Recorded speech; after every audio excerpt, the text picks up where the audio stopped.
Salut, c'est Galatée. Alors je veux te faire ce partage aujourd'hui parce que ça me semble vraiment utile. Aujourd'hui, c'est la fête de la lumière, là où je suis. C'est Diwali, c'est une super énergie, donc je veux en profiter pour partager avec toi en me basant sur la blague que nous a partagée Emmanuel. Tu sais, celle de la blonde qui est dans l'avion et qui veut justement partir à la plage, et donc il y a un billet en classe économique. Je ne sais pas si tu as vu cette blague, donc du coup je te la synthétise ici. Et donc elle a son billet en classe éco, elle a tout fait, elle est prête à partir en vacances. Et en fait, elle se lève de la classe éco, carrément. Et comme il y a de la place en business class, eh ben, elle va en business class. Et elle met les jambes comme ça, nickel, elle s'installe, etc. Et tout le monde est un petit peu interloqué, tu vois. Du coup, le steward vient la voir, elle lui dit, écoutez, chère madame, elle est blonde, tu vois, c'est une jeune fille, donc chère mademoiselle, plutôt que madame. Là, on vient de vérifier, votre billet est en classe économique, donc vous n'avez pas à être assise là. Et elle dit, bah, je suis blonde, je pars en vacances, je reste là.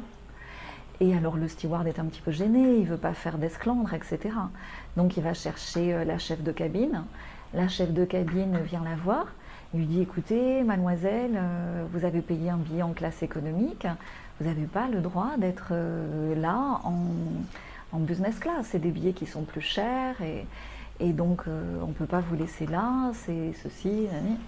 Et imperturbable, la blonde, elle dit, non, non, non, je pars en vacances, je suis blonde, j'ai besoin de soleil, je suis en business class. Et alors là, ils sont gênés et tout, ils ne savent pas comment faire, donc ils appellent le copilote pour vraiment intervenir, puisque le pilote est occupé. Et le pilote vient la voir, et pareil, enfin voilà, je te la fais courte. Et la fille, la blonde, une vraie blonde imperturbable qui dit, non, non, non, je suis là, je pars en vacances, je suis blonde et je reste en business class. Et à un moment donné, il y a quelqu'un qui travaille sur Internet qui va la voir, qui dit au steward, au copilote, au chef de cabine, ne vous inquiétez pas, je vais gérer. Et il dit un truc à l'oreille de la blonde, personne n'entend, tout le monde se dit mais qu'est-ce qu'il lui dit ? Et en fait, la blonde se lève et retourne s'asseoir en classe économique. Évidemment, tu veux savoir ce qu'il lui a dit. Donc, il lui a dit que l'avion n'allait pas à la plage, mais avait fait demi-tour et retournait à Paris. Voilà. Donc, qu'est-ce que ça nous dit au-delà de la blague? J'espère que je te l'ai bien raconté parce que tu as vu, c'est pas ma spécialité, raconter des blagues. Mais les métaphores, oui, c'est ma spécialité. Parce que ça permet de faire passer des messages très importants en peu de mots.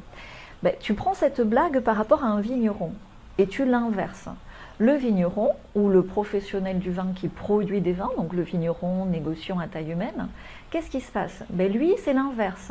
Il a payé son billet pour être en première classe. Ses ancêtres ont largement payé le billet pour qu'il soit en première classe à vie.